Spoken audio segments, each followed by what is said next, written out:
This particular lesson is going to be dealing with HTML5, CSS3, and jQuery.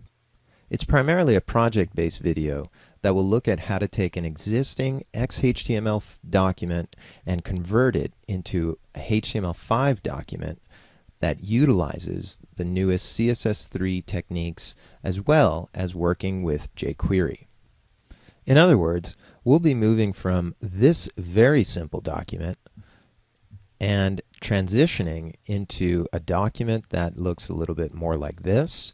And as you can see, we'll be discussing how to work with CSS3 to do some interesting things like provide some rounded edges, to take fonts and substitute them for fonts that you may not have on your particular computer or your client may not have on theirs, but we'll ensure that they'll be seeing the font that we want them to, the way we want them to, using CSS3.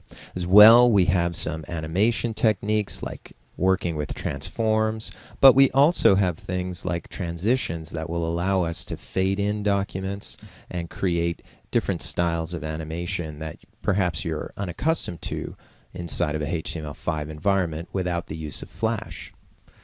As well, I'll be talking to you about how to work with some jQuery so that if some of those techniques are not available on certain browsers, we'll always be able to work with jQuery to create something like this slider, or, as you can see here, to also work with these modular style of opening windows inside of this environment.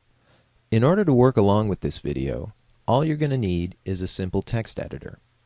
All the files are going to already be provided for you. And as you can see, there's going to be an old XHTML section and a version 1, 2, and 3 of our progress and finished files for this particular tutorial. However, on your part, all you will need is a simple editor. So you can choose from any number of different editors that are available online absolutely for free. If you're working in a Windows-based environment, you'll probably be wanting to look at something like NetBeans. It's nice and easy. It's a free little text editor, and it works just great. For those of you that are a little bit more familiar with working on a Mac, you may want to look at TextWrangler. TextWrangler, as it says here, is the little brother to BBEdit.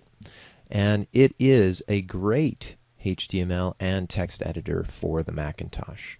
As well, there's a lot of other ones that you might want to look at. There's this one here called HTML-Kit, and it's got some free work that you can take a look at and work with. My particular favorite, being on a Mac, would be working with TextWrangler.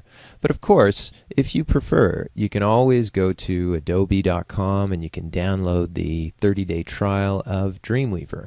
And even though we're going to be working inside of Dreamweaver ourselves, I'm only going to be working in the text view, and we're going to be simply looking at the code for this particular file. So you can follow along with any HTML editor.